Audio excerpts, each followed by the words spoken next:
City fans, we are officially back. It is our 10th season in Major League Soccer, and to celebrate this milestone, we would like to introduce you all to our brand new show called 10 and 10. Each and every week, I will be joined by special guests, at times my co-host Miguel Gallardo, and some surprises sprinkled along the way as we give you all of the 10 things you need to know ahead of each and every MLS matchup. Now, the clock is already ticking, as you can all see on your screens. Let's get straight into it. Here's your 10 and 10 for week 1 of Major League Soccer.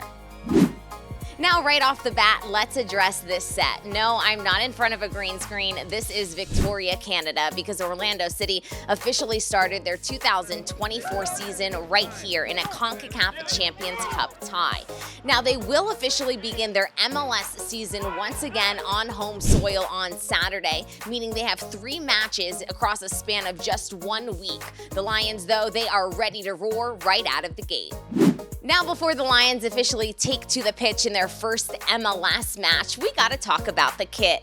Our new legacy kit not only shines a light on the past, but the present, and paves the way for a bright future. It's a kit that honors all 10 years in Major League Soccer, plus throws it a little further back to our USL days as well. Check it out.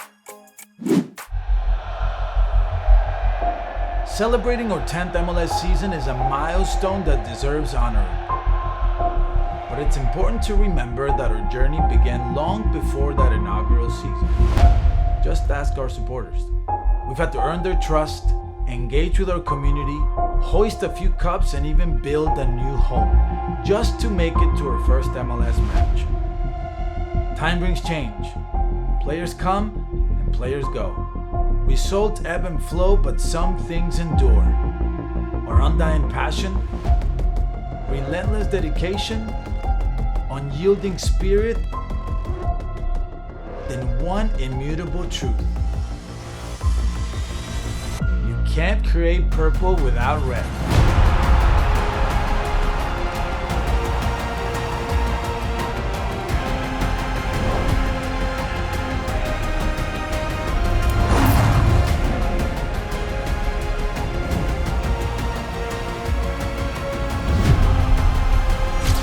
This is the Legacy Kit. Honor thy history.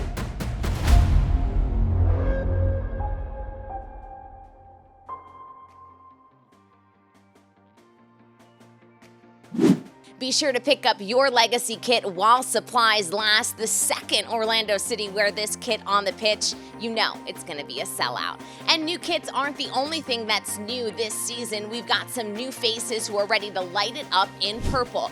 First up is Nico Lodeiro, who officially traded in a Seattle Sounders kit for an Orlando City one back in January. He has already integrated so well into this group, and he is ready to win things with Orlando City. Feliz de estar en un gran equipo y en una linda ciudad, y me han tratado muy bien, así que muy feliz de estar aquí. Un desafío, una motivación es poder venir a un equipo que todavía no ha podido ganar la MLS. Entonces intentar ganarla con un equipo nuevo para mí es una motivación muy grande. Sé que es un equipo muy fuerte y bueno, uno trata de venir acá, como te digo, a mejorar, a seguir creciendo, porque nosotros seguimos creciendo, mejorando en cuanto a fútbol, y aportar la experiencia o las cosas que he aprendido a lo largo de mi carrera o en otros equipos, intentar ayudar a que Orlando consiga ese título. Next up on our new faces list is David Brekalo, a Slovenian center back who joins from Norwegian side Viking to pair up alongside Robin Janssen and Rodrigo Schlegel in the back line. Now, in his first interview in purple, he famously said that he is a bad loser and he can't wait to win with Orlando City. That comment, as you can imagine, did very well amongst Orlando City's faithful. And last but certainly not least is our designated player who put pen to paper just days ahead of the home opener. He goes by the name of Luis Muriel. Now, Luis traded in Atalanta for Orlando City, and he credits conversations with Oscar Pareja and also the growing project that we have here in Orlando City to making his decision an easy one. Él desde el inicio me transmitió su deseo, sus ganas de que yo estuviera acá, y fue una de las razones por la que empujé bastante también para para poder estar aquí.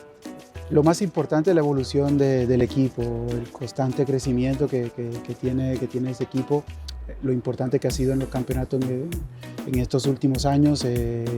Creo que era una de las cosas que más me llamaba la atención y que más me emocionaba, ¿no? Que el hecho de poder llegar a un club que juega la MLS, que compite por ganarla, por estar en los primeros puestos, por ir al máximo, ¿no? de los objetivos. Entonces, que más me llamó la atención, más me atrajo.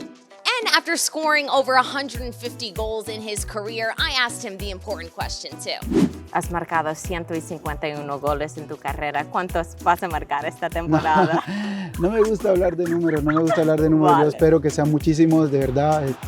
Sí. Vengo con muchas ganas, que es la cosa más importante, muchas ganas de jugar, de ayudar, de correr, de divertirme. Entonces, creo que es la cosa más importante en este momento. Ya después espero que sean muchísimos goles, que ayuden al equipo sobre todo a conseguir los objetivos y bueno, entre más sean mejor. And Orlando City's legacy with the draft continues in full force. The Lions have officially signed Giorgio Koshevsky to a first-team contract. You'll see him in purple all season long. Now let's get back to the match, the home opener. Orlando City do home openers, and they do them well. Infamously, they have not lost a single home opener in their Major League Soccer history. 3 wins and 6 draws thus far. Let's go back in time to last season to see how our home opener against the Red Bulls played out. Paco Torres takes the measure and finishes down the middle. Past Carlos Coronel, and the Lions roar into a 1-0 lead. Orlando City won not only that last home opener, but the one before that as well. More on that to come, but we can take that stat up a notch. They also haven't conceded a goal in their opening match under Oscar Pareja. An unbelievable stat. The Lions' current overall opening day shutout streak stands at 405 minutes. Pedro Galese has kept a clean sheet in all 4 of his Orlando City Week 1 duels. And here's a little blast from the past. The last goal the Lions allowed in a home opener came on March 2nd, 2019 against NYCFC, a game in which Orlando City actually trailed 2-0, but fought back for the 2-2 draw. And remember just moments ago, I was referencing that home opener from 2 seasons ago? Well, that's because it looks quite familiar. We took on CF Montreal in a match that would go 2 goals in favor of Orlando City. Alexandre Pato and Benji Michel were on the score sheet in that one. Let's relive it. Mauricio put it in for Juan. Blows by Kamal Miller. Juan in front. Pato! A goal over a year in the making. Well worth the wait. Pato, and unfortunately, he catches us a little bit too much with his heel. They've won it again. Here's Mauricio Pereira. Benji! Suffocating. Smothering pressure from Orlando City. But this is a CF Montreal that are going to look quite different than they did last season. There were quite a few shakeups during this offseason, including a new manager at the helm. His name is Laurent Courtois, and he joins after leading Columbus Crew 2 to a championship in his first year at the helm, and also being named MLS Next Pro Coach of the Year in 2022. There's going to be a familiar face lining up on the other side of the pitch as well. Juan has officially joined the Canadian side, and dun, dun, dun, so has Joseph Martinez, a man whose name rings infamously amongst Orlando City circles. He absolutely loves to score against the Lions. 9 goals across his 13 matches against them, both as an Atlanta United and Inter Miami player. We'll look to stop him once again on opening day. And it all comes down to this, 10 in 10, the final point that you all have to keep in mind. Orlando City had a historic run last season. Most points in club history, most wins, most away wins, 2nd place in the Supporter Shield, and they will look to top all of those stats in their 10th year in Major League Soccer. Join us for the ride each and every week, same time, same place, right here, and just like that, we're out of time. We'll see you next week.